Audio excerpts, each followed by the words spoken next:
సభాధ్యక్షులు జిల్లా ఇన్ఛార్జ్ మంత్రివర్యులు శ్రీ దామోదర్ రాజనరసింహ గారు ఇంతటి గొప్ప కార్యక్రమానికి ముఖ్య అతిథిగా విచ్చేసినటువంటి గౌరవ ముఖ్యమంత్రి వర్యులు శ్రీ రేవంత్ రెడ్డి గారు, జిల్లా మంత్రివర్యులు శ్రీ జూపల్లి కృష్ణారావు గారు, అట్లాగే గౌరవ మంత్రివర్యులు పెద్దలు శ్రీధర్ బాబు గారు, మరో గౌరవ మంత్రివర్యులు సోదరులు కోమటిరెడ్డి వెంకటరెడ్డి గారు, గౌరవ మంత్రివర్యులు సీతక్క గారు, గౌరవ మంత్రివర్యులు పొన్నం ప్రభాకర్ గారు, గౌరవ మంత్రివర్యులు శ్రీ ఉత్తమ్ కుమార్ రెడ్డి గారు, గౌరవ మంత్రివర్యులు తుమ్మల నాగేశ్వరరావు గారు, గౌరవ మంత్రివర్యులు పొంగులేటి శ్రీనివాసరెడ్డి గారు, గౌరవ రాష్ట్ర ప్రభుత్వ సలహాదారులు, గౌరవ పార్లమెంటు సభ్యులు, నా తోటి శాసనసభ్యులు, వ్యవసాయ శాఖ కమిషన్ చైర్మన్, వేదిక మీద ఉన్నటువంటి వివిధ కార్పొరేషన్లకు సంబంధించినటువంటి చైర్మన్లు, అట్లాగే ఈ కార్యక్రమాన్ని దగ్గరుండి ఏర్పాట్లు చూసినటువంటి వ్యవసాయ శాఖ చీఫ్ సెక్రటరీ, ఇతర ఉన్నతాధికారులు, అలాగే నలుమూలల నుంచి, జిల్లాల ఉన్న నలుమూలల నుంచి పెద్ద ఎత్తున రైతు పండగకి విచ్చేసినటువంటి రైతు సోదరులందరికీ ముందుగా నా హృదయపూర్వకమైనటువంటి నమస్కారాలు. ఈరోజు ఈ సభ చూస్తూ ఉంటే రైతు పండగ అంటే నిజంగా పండగలానే ఉంది. ఓ పెద్ద సంక్రాంతి పండుగలానో లేకపోతే ఇంకేదో పెద్ద పండుగలానో రైతాంగ సోదరులందరూ కూడా ఇక్కడ చేరి పెద్ద ఎత్తున సంబరాలు చేసుకునేటువంటి కార్యక్రమానికి ఈనాటి ఇందిరమ్మ రాజ్యం తీసుకున్నటువంటి అనేక నిర్ణయాలు ఈ పండగ కారణమైంది. ఈ మధ్యకాలంలో ఇందిరమ్మ రాజ్యం వచ్చి సంవత్సరం కావస్తా ఉంది, అంటే ఇంకా పూర్తి కాలేదు. ఈ సంవత్సర కాలం లోపలనే బీఆర్ఎస్ పార్టీకి సంబంధించిన నాయకత్వం రకరకాల ప్రజల వద్దకు వెళ్తాం, లేకపోతే ఉద్యమాలు చేస్తాం, లేకపోతే నిలదీస్తాం, లేకపోతే ఇంకోటి ఏదో చేస్తామని వారి స్టేట్మెంట్లు చూస్తూ ఉంటే నవ్వొస్తూ ఉంది. నిజంగా 10 సంవత్సరాలు మీరు పరిపాలన చేసి ఈ రాష్ట్రం తెచ్చుకున్నదే నీళ్ల కోసం, నిరుద్యోగ యువతీ యువకుల కోసం, రైతుల కళ్ళల్లో ఆనందాన్ని చూడటం కోసం. కానీ ఈ 10 సంవత్సరాల్లో మీరు పాలన చేసిన 10 సంవత్సరాల్లో రైతుల గురించి, వ్యవసాయ రంగం గురించి చేసింది ఏదీ లేదని చెప్పడానికి మాకు ఎటువంటి సందేహం లేనే లేదు. ఈరోజు ఇదే మహబూబ్నగర్ జిల్లాకి సంబంధించి ఇక్కడ ఉన్నటువంటి కృష్ణా నదిని కూడా తీసుకుంటే ఈ నది ద్వారా ప్రవహించే నీళ్లను కూడా ఈ మహబూబ్నగర్ జిల్లాకో, లేకపోతే రంగారెడ్డి జిల్లాకో, నల్లగొండ జిల్లాకో నీళ్ళు ఇవ్వాలని ఆలోచన చేసింది ఆనాటి కాంగ్రెస్ ప్రభుత్వం. మళ్ళీ తిరిగి వాటిని మొదలుపెట్టి నిధులు కేటాయిస్తూ ప్రతి నెల రివ్యూ చేస్తూ ముందుకు తీసుకుపోయేది ఈనాటి ఇందిరమ్మ రాజ్యం రాష్ట్ర ముఖ్యమంత్రి శ్రీ రేవంత్ రెడ్డి గారి నాయకత్వంలో ఇరిగేషన్ శాఖ మంత్రులు ఉత్తమ్ కుమార్ రెడ్డి గారు, మిగతా మంత్రులు ఇక్కడ దగ్గరుండి రివ్యూ చేసి ముందుకు తీసుకొని పోతా ఉన్నారు. ఏమైనా చేశారా? గతంలో ఉన్నటువంటి ఇక్కడ ఉన్నటువంటి జూరాల మేమే కట్టాం. ఇక్కడ ఉన్నటువంటి కోయల్ సాగర్ కానీ లేకపోతే భీమా కానీ లేకపోతే కల్వకుర్తి ఎత్తిపోతల పథకం కానీ ఇటువంటి ఇత్యాది ప్రాజెక్టులన్నీ ఆనాటి కాంగ్రెస్ ప్రభుత్వాలే మొదలుపెట్టాయి. చివరికి పాలమూరు రంగారెడ్డికి సంబంధించి కూడా ఆనాటి కాంగ్రెస్ ప్రభుత్వమే ఆ రోజు జీవో ఇష్యూ చేసింది. మరి నువ్వు వచ్చి 10 సంవత్సరాల్లో కొత్తగా ఏమైనా చేసావంటే ఏమి చేయకపోగా పాలమూరు ఈ జిల్లాని ఎండబెట్టి ఎడారులానే ఉంచావు తప్ప ఏమీ చేయలేదు. మేము వచ్చాం మళ్ళీ ముఖ్యమంత్రి గారి ఆదేశాలతో ఎస్ఎల్బిసి దగ్గర రివ్యూ చేసి టన్నెల దగ్గర, లేకపోతే పాలమూరు రంగారెడ్డికి సంబంధించి రివ్యూ చేసి ప్రతి నెల బిల్లులు ఇస్తాం, పని జరగాల్సిందే అని చెప్పి స్పష్టంగా ఆదేశాలు ఇచ్చి ముఖ్యమంత్రి గారు రివ్యూ చేపిస్తూ ఉంటే ఈరోజు ఇక్కడ పనులు జరుగుతూ ఉన్నాయి. ఏం చేయలేదు కదా. ఇది కృష్ణానది పరిస్థితి. పోనీ ఆ గోదావరిలో ఏమైనా చేసామంటే రాష్ట్రం మొత్తాన్ని కుదవబెట్టి కాళేశ్వరం ప్రాజెక్ట్ అని కట్టాం. కాళేశ్వరం ప్రాజెక్ట్ కట్టి మేడిగడ్డ, అన్నారం, సుందిళ్ళ మీరు చూశారు ఏమైపోయిందో, పూర్తిగా కుంగిపోయింది. ఈ మధ్యనే ఉత్తమ్ కుమార్ రెడ్డి గారు ఒక స్టేట్మెంట్ కూడా ఇచ్చారు.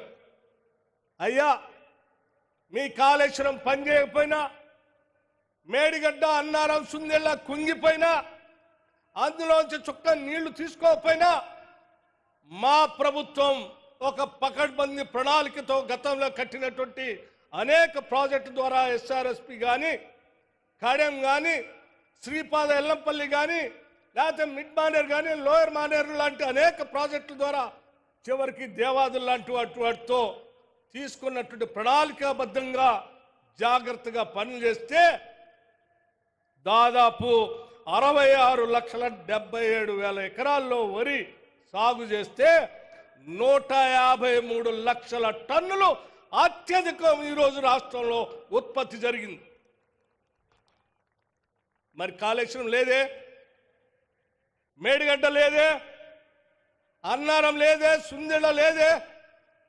మీరు 1,25,000 కోట్లు తీసుకొచ్చి దాంట్లో పోసి కడితే అది పనికి రాకుండా పోయినా ఇవాళ ప్రణాళికాబద్ధంగా మా ప్రభుత్వం ఆలోచన చేసి పండిస్తే మీకంటే ఎక్కువ, మీ 10 ఏళ్ల సమయం కంటే ఈరోజు మా రాష్ట్ర ప్రభుత్వం హయాంలో సూచనల ప్రకారం అత్యధిక ధాన్యం పండిస్తే ఒక ఆయన అంటాడు నేను రోడ్డు మీద పోతాను ధాన్యం కొనుగోలు చేయట్లేదు అంటాడు.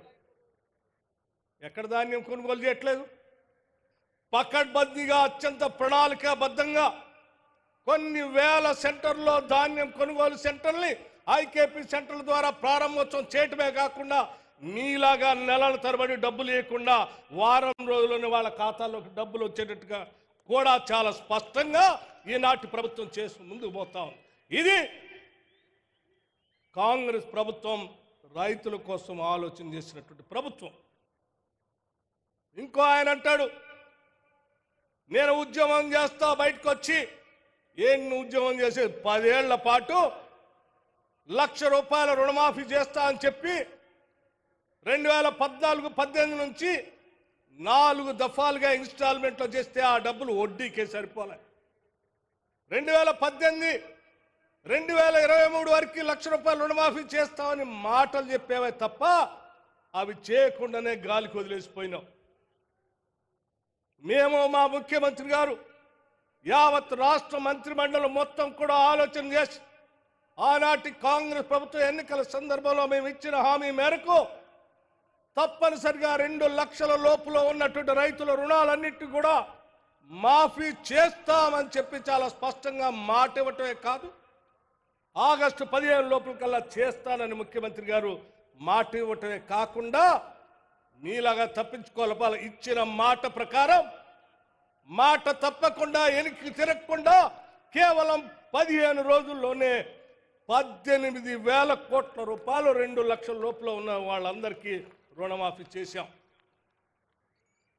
అరే 15 రోజుల్లోనే ఈ దేశ చరిత్రలో ఎక్కడ స్వతంత్ర భారతదేశంలో ఏ రాష్ట్రంలో కూడా 18,000 కోట్లు రుణమాఫీ చేసిన దాఖలాలు లేవు. మరి మీరు 8 లక్షల కోట్ల రూపాయల అప్పుల భారాన్ని మా మీద వేస్తే కూడా మేము రైతులకు మాట ఇచ్చాం కాబట్టి తప్పనిసరిగా చేయాలని ఆ 18,000 కోట్లు చేస్తే సంతోషించి రైతుల పక్షాన నిలబడి ఈ ప్రభుత్వం చేస్తుంది కదా అని సమర్థించాల్సింది పోయి మేము ఇంకా ధర్నాలు చేస్తాం లేకపోతే ఇంకేదో చేస్తామని చెప్తున్నావు. నువ్వు ధర్నాలు చేయటానికో లేకపోతే ఇంకోటి చేయటానికి రాష్ట్ర ప్రభుత్వం చూస్తూ ఊరుకోవటానికి సిద్ధంగా లేదు. ఏ ఒక్క అంశాన్ని కూడా మేము వదిలిపెట్టాం. మేము ఇచ్చిన మాట ప్రకారం అన్నీ చేసుకుంటూ పోతూనే ఉంటాం. మీలాగనే మేము కూడా ఉంటామని మీరు భావిస్తే పొరపాటు.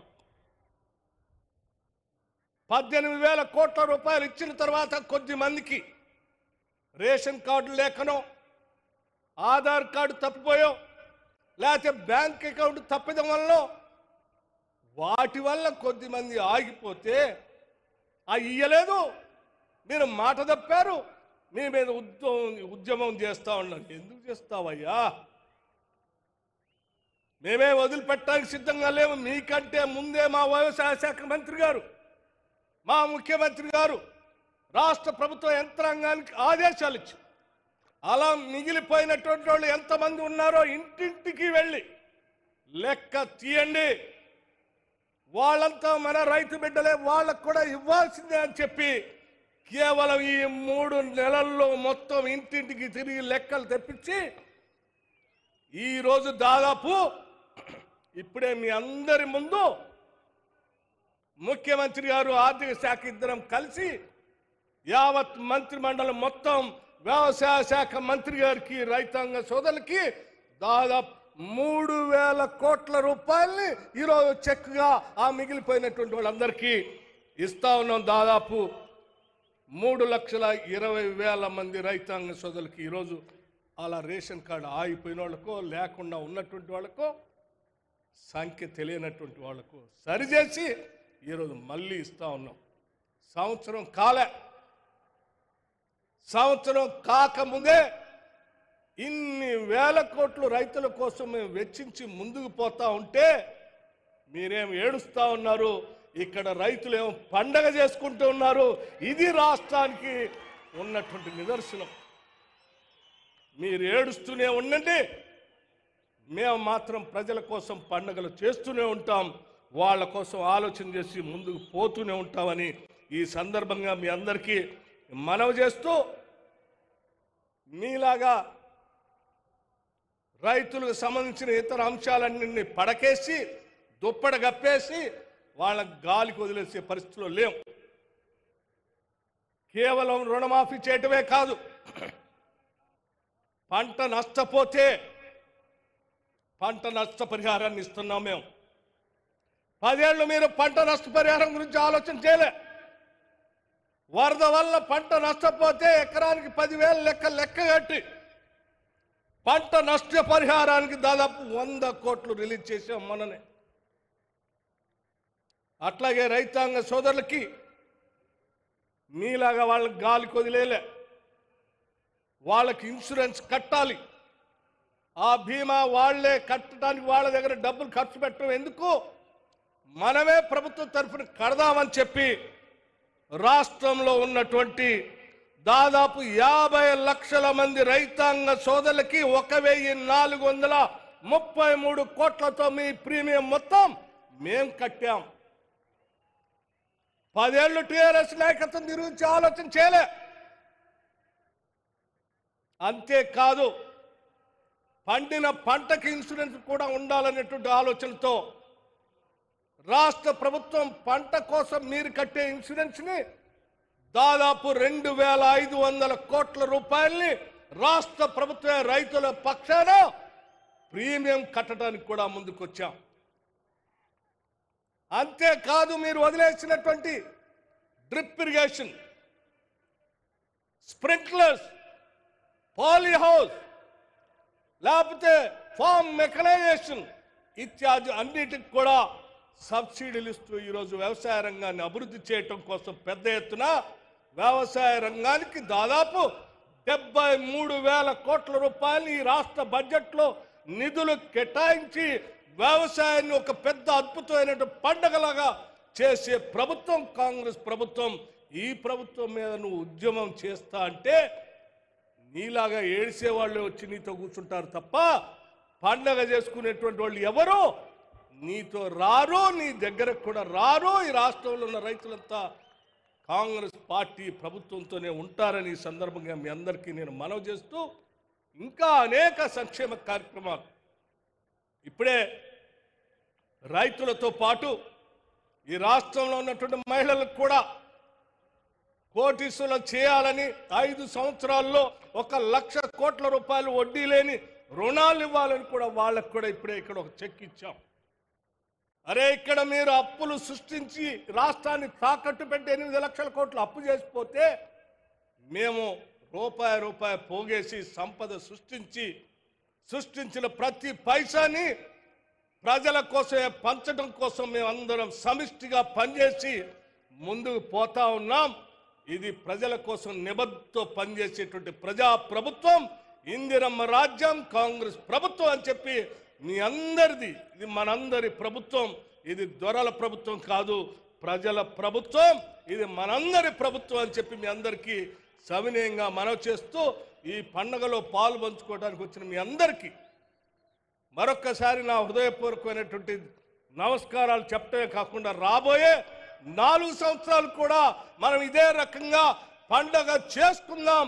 మీకోసం ఈ ప్రభుత్వం నిలబడి ఉంటుందని చెప్పి మాటిస్తూ సెలవు తీసుకున్నాం. జై హింద్. Thank you sir. తెలంగాణను పచ్చని పంటల